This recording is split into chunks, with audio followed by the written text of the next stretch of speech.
petit décalage. Je prépare la place tranquillement. Salut Jennifer. Salut. Bienvenue à toi, bienvenue dans Hors-jeu, dans notre petite émission qu'on fait ici entre nous. Donc on l'a dit, agent de joueurs, notamment de Mohamed Kudus. Tu as une dizaine de joueurs dans ton agence qui s'appelle Supernova Management, hein, c'est bien ça? Je me trompe pas. Pourquoi ce nom? Juste une petite question comme ça. Alors, c'est mon associé qui l'a trouvé. Je vais lui rendre hommage. Okay. C'est pas moi, parce que je suis quelqu'un qui a zéro imagination. Mais voilà, ça reflétait bien l'idée d'une étoile qui grandit et qui éclot. Voilà, c'est une bonne analogie par rapport à une carrière de joueur, je pense. Ok, non, bah c'est parfait. Tu sais, on est un peu des poètes ici, du coup. Surtout Braque. Et Pipion aussi, hein. Pipion, il est un peu poète aussi. Hein. Ouais, moi, je suis un peu moins poète. Ouais. Ouais, un peu moins. Non, mais en tout cas, merci beaucoup d'avoir accepté notre invitation. On a pas mal de petites questions à te poser, justement. Déjà, la première, c'est comment est-ce que tu as été amené à devenir agent? Enfin, qu'est-ce qui t'a motivé à te lancer dans ce milieu assez fou? Alors, mon père était agent de joueur, donc c'est une tradition familiale. Moi, je regardais beaucoup de matchs avec lui, j'allais beaucoup au stade avec lui. Dans le même temps, j'ai fait une fac de droit. Qui ne m'épanouissait pas des masses. Ensuite, voilà, je me suis dit... Bon, lui a arrêté, entre-temps. Il était un peu dégoûté du milieu, de ses dérives, alors que c'était déjà il y a bien longtemps et que les dérives n'étaient pas aussi accentuées qu'aujourd'hui. Et puis voilà, j'ai fait un master en droit des affaires. Je me suis dit que je ne me voyais pas avocate après quelques stages. C'était vraiment très boring. Et donc voilà, je me suis dit, je vais tenter, et puis si ça marche, tant mieux, si ça marche pas, tant pis. Après, c'est vrai que c'est un parcours qui est assez difficile parce que tu es obligé d'avoir un job alimentaire pendant quelques années, parce que les premiers joueurs sont difficiles à trouver, à garder. Les premières commissions mettent du temps à arriver. Donc il y a beaucoup de jeunes qui souhaitent devenir agents et qui lâchent très très vite parce que ils ont cette image de je vais réussir tout de suite et je vais gagner de l'argent tout de suite. Or, c'est vraiment pas le cas.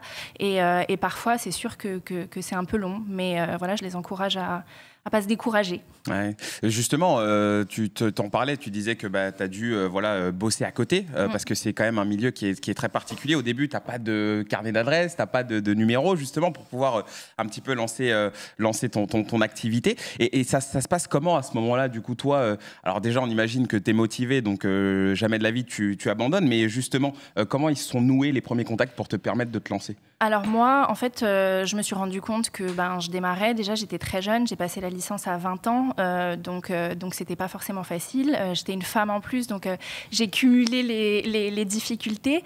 Donc en fait, à cette époque-là, je me suis dit que j'allais me mettre sur un marché de niche. En fait, tous les agents établis méprisaient un petit peu le marché des jeunes joueurs. Donc moi, j'ai décidé d'aller plutôt vers des jeunes qui étaient en centre de formation. J'étais moi-même jeune, donc c'était assez logique. Ça a rassuré des parents aussi d'avoir affaire à une femme, d'avoir un profil un petit peu différent. Et donc j'ai commencé comme ça. Et au départ, les autres agents me laisser dans mon coin et se disait on va la laisser s'amuser avec les gamins. Et puis petit à petit, le football a changé. On a commencé à lancer des jeunes de plus en plus tôt. Les clubs étrangers, notamment anglais, ont commencé de plus en plus à venir recruter dans les centres de formation français. Et c'est comme ça, en ayant des bons joueurs dans des centres de formation français, que je me suis fait mon réseau international, puisque les clubs venaient à moi pour avoir des informations sur ces joueurs-là. Toujours des petits bisbis avec les clubs, les genres, tout ça, il y a toujours des trucs. Ah c'est sûr. c'est drôle. Alors, n'hésitez pas si vous avez des questions, bien sûr, messieurs. Pipion, peut-être une première question à poser à Jennifer? Ouais, tout simplement, là on est en période hors mercato. Je sais que vous avez déjà fait un petit truc ensemble, vous avez fait une émission. Non, une émission, pardon. Pardon, excusez-moi. C'est ça le problème, c'est qu'on peut plus parler tranquillement aujourd'hui, c'est terrible. Vas-y, Pipion, vas-y. Non, là on est en période hors mercato, tout simplement. Comment est-ce que tu occupes tes journées journée? Est-ce que tu prends beaucoup de rendez-vous avec le club? Comment est-ce que tu organises justement avec cette période où c'est un petit peu plus tranquille pour toi pour t'organiser? Alors, hors mercato, en fait, on prépare les mercatos. On en profite aussi pour prendre le temps pour aller voir les joueurs dans leur club, pour discuter des prolongations. On est dans un temps un petit peu plus calme et moins axé sur le transfert pur. Donc on prend plus le temps. On a plus d'échanges avec les clubs, mais c'est beaucoup plus informel. On commence déjà un petit peu à dessiner les contours des mercatos de chacun. Quel type de joueur vous pensez que vous allez chercher, quel joueur de votre effectif vous souhaitez faire partir, parce qu'il y a aussi cette part dans notre travail. Donc voilà, c'est un peu plus calme, c'est moins speed, mais ça reste très occupé quand même. Bruce, peut-être? Ouais, non, tu disais que le foot a changé. Bon, il y a des joueurs qui ont déjà dit ça aussi. Mais qu'est-ce qui a évolué dans justement le métier d'agent par rapport, par exemple, à ce que tu as pu connaître il y a quelques années ou via ton père, etc. Qu'est-ce qui a changé à votre niveau pour vous dans le métier? Alors déjà, à l'époque de mon père, il n'y avait pas de mail. Donc, c'est vrai que c'est tout con ce que tu dis, mais t'as raison. Et je te le dis. Il y avait des téléphones, mais si tu veux, j'ai connu cette époque moi, aussi. j'allais très souvent à son bureau et en fait, je décrochais le téléphone. Et toute la journée, j'avais des clubs au téléphone et ça marchait comme ça et les transferts se faisaient via fax et c'était totalement différent. C'est d'ailleurs aussi pour ça qu'à cette époque, les agents français passaient beaucoup plus par des agents étrangers quand il fallait faire des deals à l'étranger parce que ils parlaient pas anglais du tout et qu'il fallait se déplacer pour tout et qu'il n'y avait pas Google Translate, même s'ils se sont pas beaucoup améliorés. Bon, et puis le foot a aussi changé à notre niveau parce que tout le monde veut devenir agent. Il y a de plus en plus de gens qui pensent que c'est un métier facile. Il y a de plus en plus de mauvais agents. Il y a de plus en plus de faux agents. C'est devenu maintenant une jungle et c'est de plus en plus malsain. Il faut le dire. On s'adresse maintenant à des enfants de plus en plus jeunes. On voit qu'il y a des intermédiaires, parce que je ne les appellerai pas agents, qui gravitent autour de matchs d'enfants très jeunes. Il y a aussi la mentalité des parents a changé parce que maintenant ils voient un peu ça comme une carrière possible, alors qu'avant, des enfants de 7-8 ans, ils allaient au foot parce que c'était leur loisir du week-end. Et maintenant, on pense tout de suite à une carrière. Donc, ça a changé, oui, pas pour le meilleur, je pense. Alors, juste avant de laisser la parole à Kanto, je te laisse déjà réfléchir, Jennifer, parce que forcément, tout à l'heure, on va parler un peu potin. Ça sent la vieille question. Non, mais pas du tout. Le terrain comme ça. Pas du tout. Ça va te plaire, Bruce, parce qu'on imagine quand même qu'en autant de temps de carrière, tu as forcément dû voir passer pas mal de choses. Donc, je te laisse réfléchir si jamais il y a des anecdotes qui te reviennent, parce qu'on va te cuisiner là-dessus aussi. Kanto, si tu as une question. Ouais, moi j'ai une question par rapport au fait que tu sois une femme, tout simplement. On sait que c'est un milieu composé essentiellement d'hommes, avec des entraîneurs qui, pour la plupart, sont des hommes. Pareil pour les présidents, les footballeurs également. Est-ce que tu as senti, toi, au début de ta carrière, que le fait que tu sois une femme, on ne t'a pas prise au sérieux? Est-ce que tu sens qu'il y a eu une évolution au fil des années, en fonction de ton statut, de ta réussite et de l'expérience que tu as engrangée? Alors moi, j'ai décidé de ne pas en faire une question, en fait. Je me suis dit, de toute façon, j'ai pas d'autre choix que d'être une femme. Donc, c'est réglé. Donc, je me suis dit que je n'en parlerai pas. J'en ferai ni un atout, ni un handicap. Ceux que ça dérange, eh bien, tant pis pour eux. Personnellement, on m'a jamais fait sentir que c'était un problème. Alors, évidemment, j'imagine qu'il y a des gens qui ont dû parler derrière mon dos, et notamment à mes débuts, ou même qui continuent de le faire, et c'est pas mon problème. Je pense qu'il y a des gens compétents chez les hommes et chez les femmes. Il y a des incompétents pareils. Et au final, c'est quel genre de transfert tu as fait, avec qui, depuis combien de temps, et c'est ça qui doit parler, plutôt que de genrer une expérience. Alors je sais que c'est un petit peu pas un discours qu'on aime entendre. On aimerait que je dise que j'ai subi du sexisme, que j'ai eu des problèmes. Mais voilà, je vais être honnête, c'est pas le cas. Et si c'était le cas, je pense que ça arrive à d'autres femmes dans d'autres milieux et c'est pas propre au football. Alors, Jennifer, en préparant l'émission, on a regardé un petit peu ton parcours.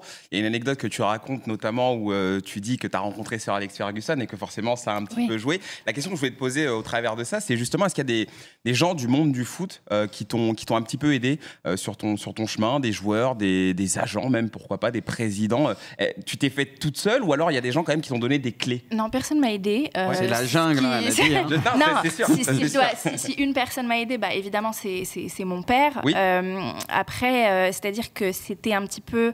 lui, il avait une vision très idéaliste du métier. Il était presque comme un second père pour les joueurs. Ça l'a amené aussi à beaucoup de déceptions, souvent, puisque bon, les joueurs changent de plus en plus souvent et facilement d'agent, et c'est quelque chose qu'il faut intégrer et accepter.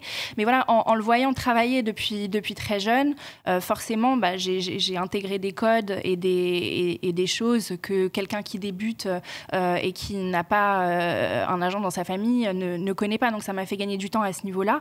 Mais par contre, entraîneur, coach, agent, joueur, personne ne m'a spécialement aidé. Ok, non, mais c'est intéressant à savoir. Parlons un peu maintenant peut-être de la vie au quotidien quand on est agent de joueur. On rappelle, voilà, donc dans ton agence, il y a cette pépite ghanéenne, hein, Mohamed Kudus. Mais juste d'abord, comment ça se passe un petit peu le quotidien? Qu'est-ce que tu es amené à gérer? On sait que parfois les joueurs, on gère leur carrière, mais il y a aussi les à côté. Il se passe des choses. Tout. Tout à l'heure, ouais, c'est ça. Tout à l'heure, on a parlé d'entourage. Comment ça se passe concrètement? En fait, chaque joueur a un accompagnement personnalisé. Donc forcément, on ne gère pas un jeune de 16 ans comme on gère un professionnel de 30 ans. Ils n'attendent pas les mêmes choses.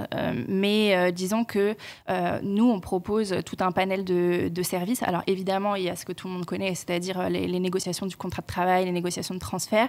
Mais il y a tout ce qu'il y a à côté, c'est-à-dire qu'on propose des partenariats avec... on a un pôle santé, posturologue, nutritionniste, on a un pôle juridique, on a un pôle fiscal, et chacun vient et a ça à sa disposition. Et ensuite, s'il estime qu'il en a besoin, eh bien, il en profite. S'il estime qu'il n'en a pas besoin, il n'y a rien qui est obligatoire. Mais c'est sûr que parfois, avec certains joueurs, on noue une relation qui est tellement longue et tellement personnelle, quelque part, que après, on entre petit à petit dans leur vie privée, dans leur famille, et on gère aussi des choses qui n'ont rien à voir avec la vie professionnelle, mais qui peuvent l'impacter. Donc ça fait aussi partie de nos prérogatives. Ça fait quand même pas mal de choses finalement, Pichon, à gérer, je veux dire, pour une agence de joueurs. Non, mais très clairement. Et puis, je sais que tu as déjà parlé de ça, c'est l'accompagnement des joueurs au sein des clubs. Tu disais, par exemple, on est en France très, très en retard par rapport à la Première Ligue. Qu'est-ce qu'on devrait faire concrètement pour... vous avez votre travail de votre côté pour ce que tu as dit, tout l'aspect juridique, fiscal, nutritionniste. Mais les clubs, qu'est-ce qu'on pourrait mettre en place pour faire encore mieux ? Disons que ça dépend des clubs, mais c'est vrai qu'on a un retard. Alors, c'est tout simplement au niveau du staff, du nombre de personnes. Les clubs n'ont pas forcément en France les budgets, et quand ils les ont, ils les allouent pas forcément à l'accueil, au bien-être des joueurs. Alors, il est de bon ton sur Twitter de dire que c'est des assistés qui peuvent se trouver des écoles et des restos tout seuls, mais ça joue quand on arrive dans une ville qu'on connaît pas, dans une langue qu'on maîtrise pas, et les gens n'ont pas... Enfin, ils comprennent pas que parfois le lundi, ils sont tranquilles chez eux et que le mardi matin, à 8h30, en fait, il faut partir faire une visite médicale dans un autre pays. Et que c'est un chamboulement personnel, familial, et qu'il faudrait que, voilà, qu'on développe ça, parce que un joueur qui est parfaitement pris en charge hors terrain, il est tout de suite plus performant, il est tout de suite mieux intégré dans son équipe, et au final, tout le monde est gagnant. C'est le cas notamment pour Matic. Enfin, c'est par rapport à l'école, Matic à Rennes, on rappelle avec l'histoire de l'école internationale où à Rennes on lui a vendu qu'il y en avait une, sauf que c'était pas une école internationale, c'était une école où il y avait 2 ou 3 heures de cours d'anglais par semaine, alors que lui il voulait une école où on parle couramment anglais pour ses enfants qui, voilà, comme tu viens de le dire. Et c'est ce que moi je dis régulièrement, et d'ailleurs c'est une question que tu vas peut-être pouvoir m'aiguiller là-dedans. Il y a toujours ce facteur d'attente par rapport à de très jeunes joueurs qui viennent pour des montants exorbitants de l'étranger vers un pays autre. Par exemple, Vitinha qui vient du Portugal à seulement 20 ans, qui arrive en France, la langue n'est pas la même, il vient sans ses parents, il a plus son entourage, plus ses amis, il connaît pas ses coéquipiers, alors que c'est quelqu'un peut-être qui a grandi dans un environnement où il était dans son cocon. Qu'est-ce que tu fais toi justement pour faire en sorte que ces joueurs qui sont très jeunes et qui changent complètement de culture, de ville, d'entourage, qu'est-ce que tu fais pour faire en sorte que leur adaptation soit très rapide et qu'ils soient dans un certain confort? Déjà, on essaye de travailler très en amont avec le club. club, on a tout un tas de demandes parce que c'est nous qui connaissons le joueur en fait et on sait ce dont il va avoir besoin. Après, il y a des questions très, très simples. Est-ce qu'il vient tout seul? Est-ce qu'il vient avec sa famille? Quel genre de logement il lui faut? Est-ce qu'il va falloir des cours de langue? Il y a des joueurs, il faut les pousser pour prendre des cours de langue. Ils ne se rendent pas compte que ça va passer par là, leur adaptation. Donc, voilà, nous, on essaye de leur donner un maximum de clés. Après, ils veulent les suivre ou pas. Mais c'est sûr qu'un joueur qui est bien pris en charge dans son club et par ses représentants, forcément sur le terrain, il sera beaucoup plus libre et performant. Tout à l'heure, tu parlais de visite médicale, justement. Petite question comme ça, est-ce que ça t'est déjà arrivé qu'une visite médicale se passe mal au point que le transfert, du coup, soit annulé ou Alors oui, ça s'est déjà passé? Oui, ça s'est déjà passé. Ouais. Et en fait, non, parce qu'on en voit plein des visites médicales qui bug un peu. Il y a eu une visite médicale qui a un peu bugué, mais c'était il y a des années, c'était à la JOCR.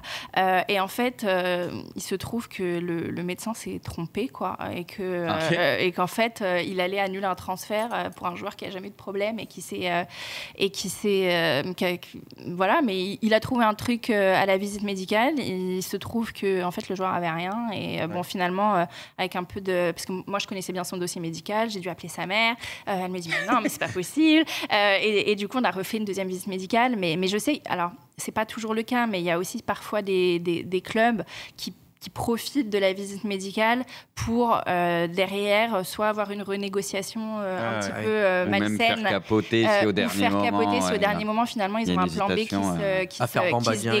se décante, et ça c'est hyper grave parce que du coup ça jette un petit peu le discrédit sur le joueur, ça peut refroidir d'autres clubs derrière, et c'est vraiment pas correct.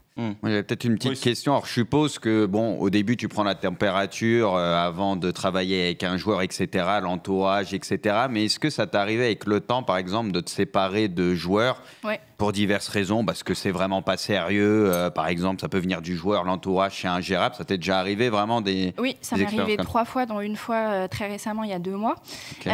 Donc oui, c'est en fait, à un moment, moi, je veux bien tout faire pour le joueur et le mettre dans les meilleures conditions.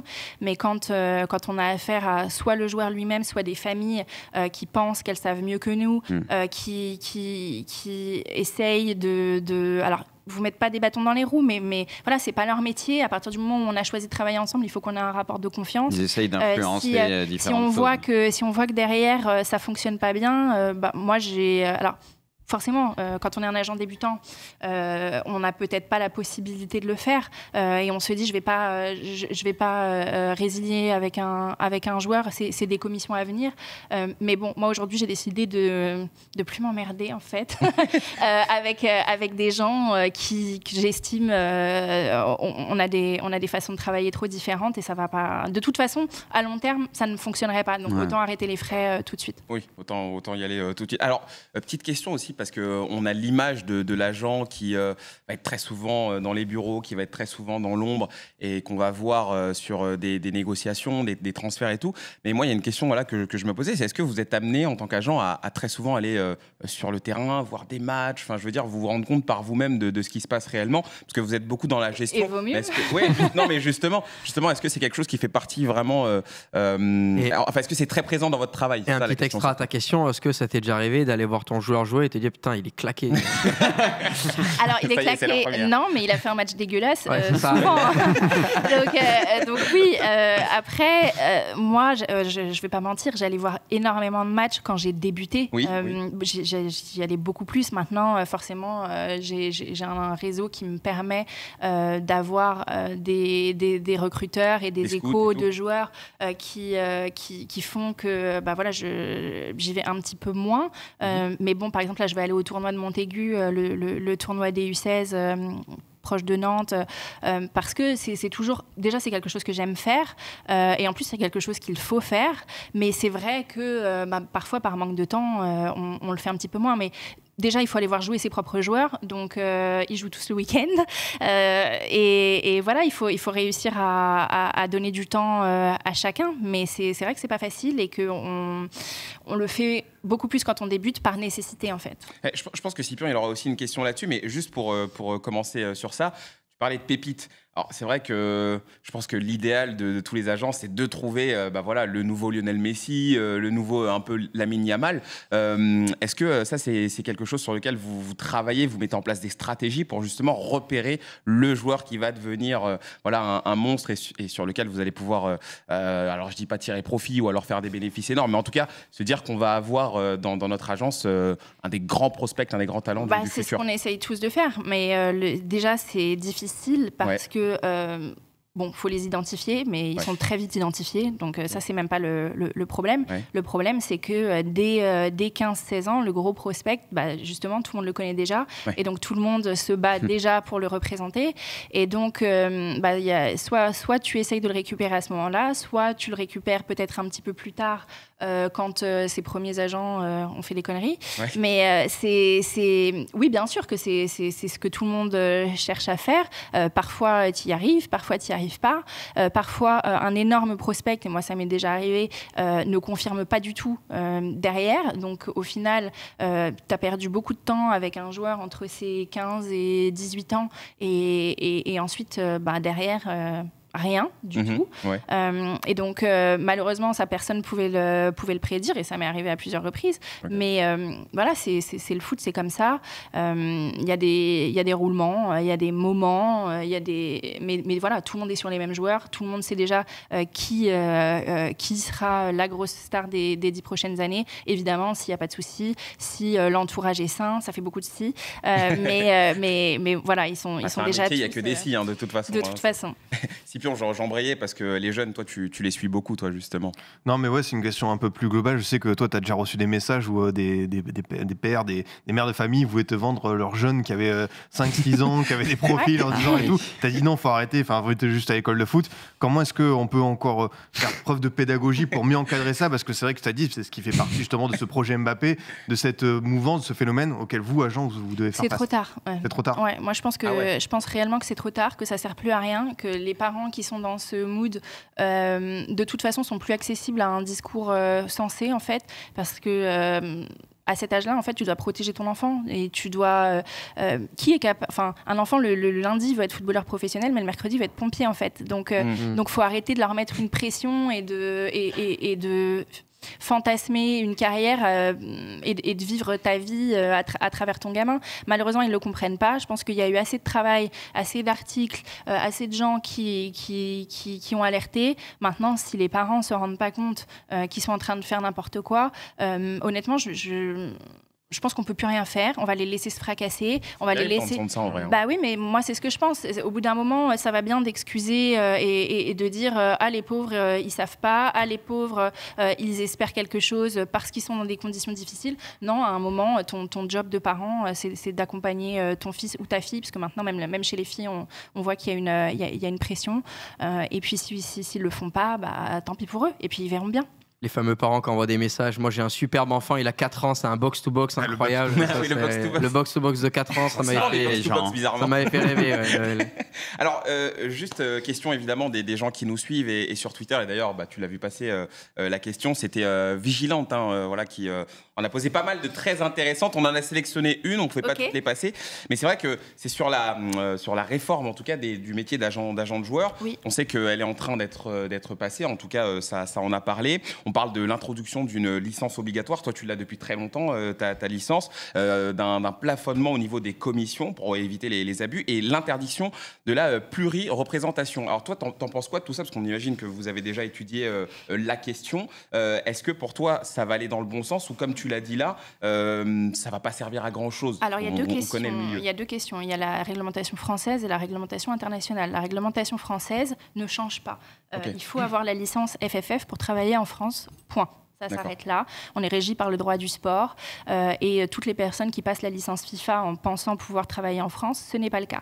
Donc il faut avoir la licence FFF qui est un examen qu'on doit passer auprès de la Fédération française de football. C'est ouvert à tous, tout le monde peut s'inscrire.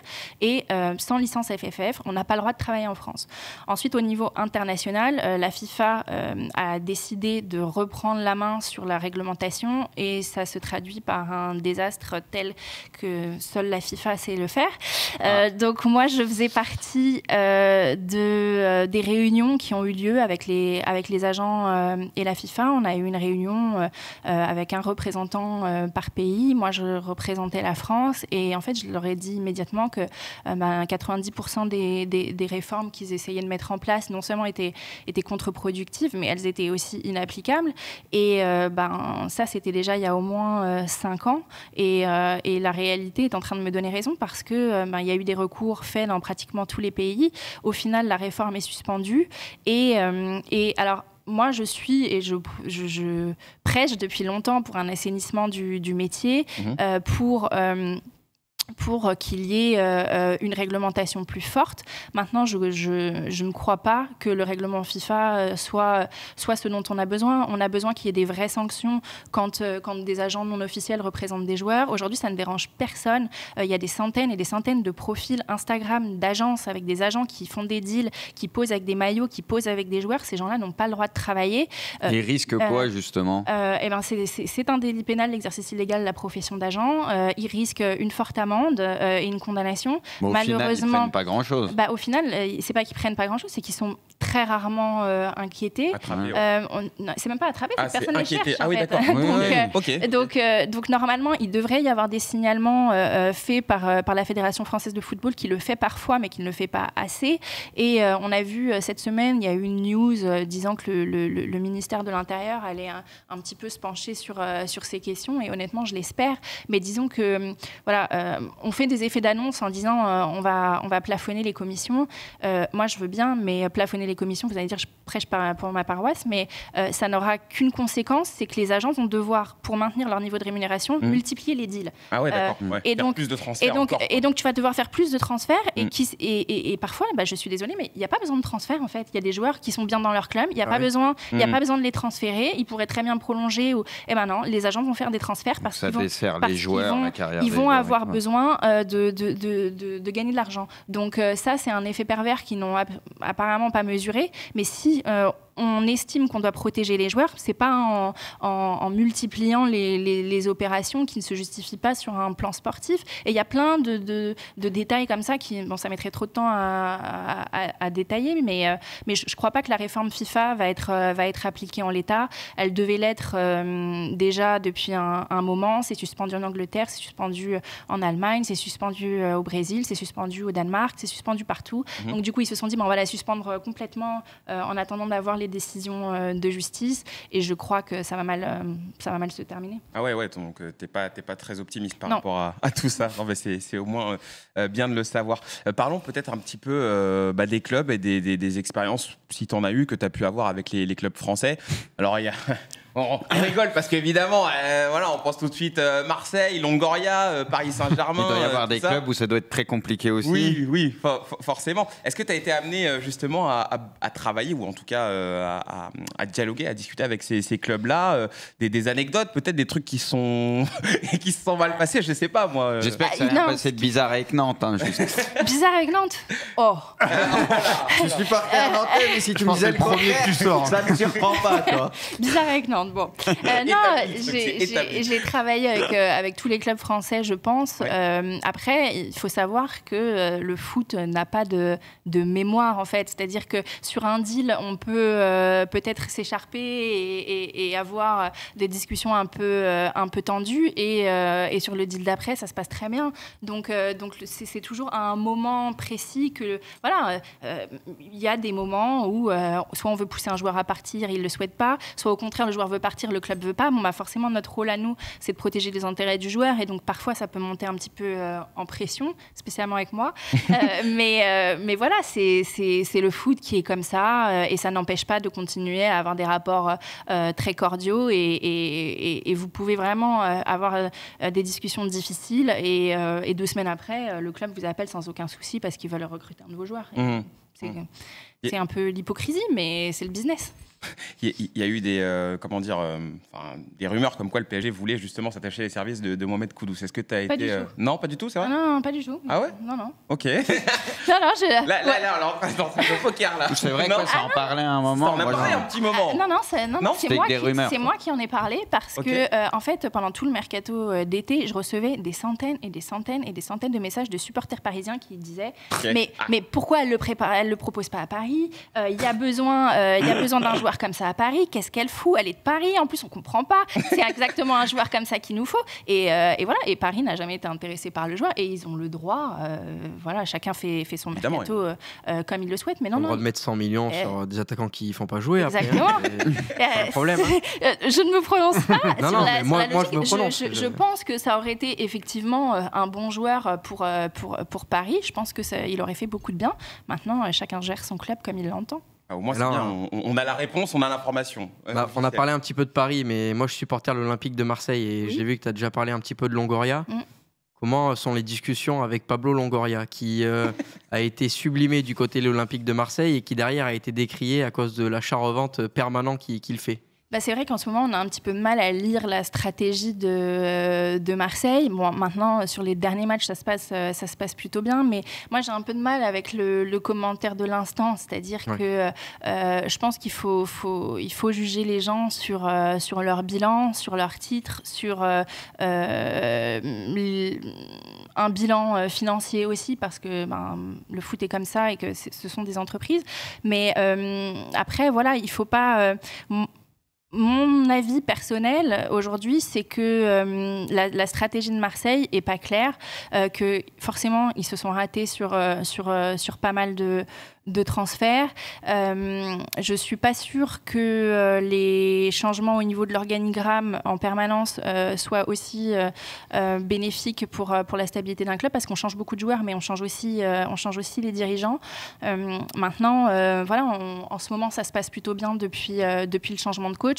Je pense qu'il faudra juger en fin de saison, mais c'est pareil quand Nice a commencé à faire des très bons matchs en début de saison, on a dit mais ça va s'effondrer comme un château de cartes. C'est pareil pour beaucoup de clubs.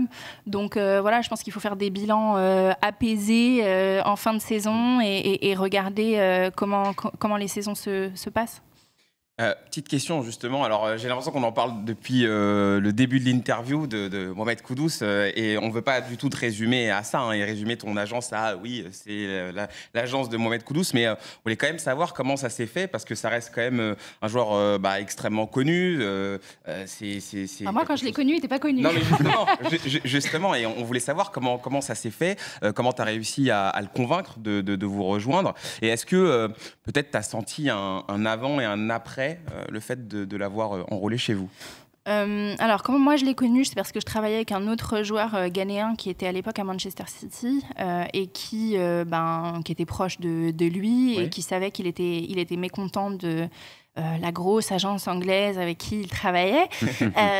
Il fait partie du grand nombre de mécontents. Et donc, voilà, on s'est rencontrés. Il a compris, je pense, qu'il avait tout intérêt à travailler dans une agence plus petite avec des gens qui seraient vraiment dédiés à développer sa carrière. Et puis voilà, on a décidé de commencer à travailler ensemble à ce moment-là. Il était encore à Nordjylland à cette époque. Donc, peu de gens regardent le championnat danois en France. Honnêtement, moi, c'est pas un joueur que je connaissais avant qu'on m'en parle, je vais le dire. Mais voilà, et non, il y a un avant et un après, peut-être, mais moi, j'ai toujours travaillé. J'ai toujours fait des transferts dans des gros clubs.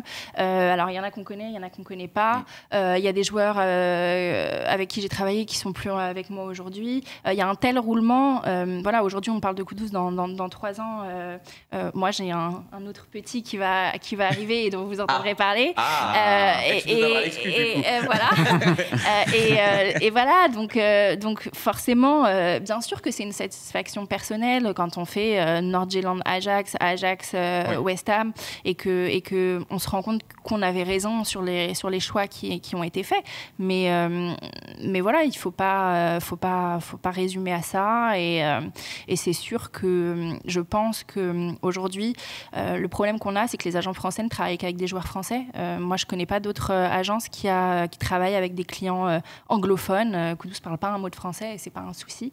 Ouais. Il faut que les agents français aussi sortent un petit peu parfois de leur d'aller voir en fait ils vont soit à la CBB, soit au centre de formation du PSG, soit à Rennes en fait. Ouais. Et ensuite, tout le monde est sur les mêmes joueurs, tout le monde se bat, alors qu'il y a des talents vraiment partout. Il y en a partout en France, il y en a partout en Europe, partout dans le monde. Donc, il faut un petit peu parfois sortir de ça. Bruce et Scipion, si vous avez des questions. En vrai, là, il y avait une question, mais je ne sais pas si tu pourras donner quelques détails ou peut-être quelques anecdotes. Il y a la brioche aux pralines, c'est son pseudo. Ils ont toujours des pseudos chelous. Ok, non, mais il disait quelles sont les clauses les plus surprenantes actuellement dans le contrat des joueurs. Est-ce que tu peux peut-être pas tout nous dire, mais est-ce qu'il y a des trucs qui t'ont déjà surpris, des demandes, je sais pas. Hein. Il n'y a pas de clause. Disons que quand on me demande des clauses bizarres, non. C'est non. Stop direct. Donc en fait, elles seront pas dans le contrat, mais non. Dans les clauses basiques dans un contrat de joueur, évidemment, il y a son salaire de base, il y a les bonus. Il peut y avoir des bonus individuels qui sont très élevés. Il y a des prises en charge de billets d'avion, de logement. Il peut y avoir des pourcentages à la revente. Il peut y avoir des clauses libératoires. Je me vois dans Football Manager en rajoutant tous les trucs pour essayer de signer un mec. Mais il n'y a pas de clause spécialement. On peut exiger un cuisinier à la maison, des trucs comme ça. Mais en fait, tu peux tout demander. Et ça, limite, me choquerait pas plus que ça, mais disons que en général, le contrat basique de joueur, c'est celui que je viens de détailler. Pas de truc trop bizarre, quoi. Scipion, peut-être ? Non, par rapport à Mohamed Kudus, ça y est, la grosse période du transfert est terminée. On est un petit peu sur une période de recul. Il y a eu la CAN. Comment est-ce que tu juges, toi, son adaptation à West Ham ? Et aussi, forcément, ce qui s'est passé avec le Ghana, une frustration évacuée. Comment est-ce que... La CAN 21, c'est ça ? Non, la dernière, pardon. Avec le scénario fou contre le Mozambique, tout ça, on a vu qu'il a récupéré le trophée d'homme du match, il était un peu dépité. Comment voilà. Non, son adaptation, je pense que tout le monde a pu voir qu'elle avait été super bien réussie. Et c'est toujours un peu la peur des clubs anglais. C'est quand il faut venir un joueur qui n'est pas déjà dans le championnat anglais. Tous les gros clubs disent on préfère un joueur qui est déjà en première ligue ou qui est déjà en championship. Donc ils sont toujours un petit peu plus frileux de faire venir des joueurs d'ailleurs. Et là, ça s'est hyper bien passé. Après, il est anglophone, donc il y avait pas le problème de la langue, mais c'est sûr que l'intensité et le niveau de la première ligue ici est adapté super vite. La CAN, ça a été une grosse déception pour lui parce que l'équipe nationale, ça représente vraiment quelque chose de super important. C'est vraiment sa priorité depuis toujours et voilà, il aimerait bien conduire son pays à plus de titres. Maintenant, la sélection ghanéenne, c'est toujours un petit peu compliqué. Ils ont de très bons joueurs, mais à la fois, ils déçoivent quand même souvent sur les gros tournois.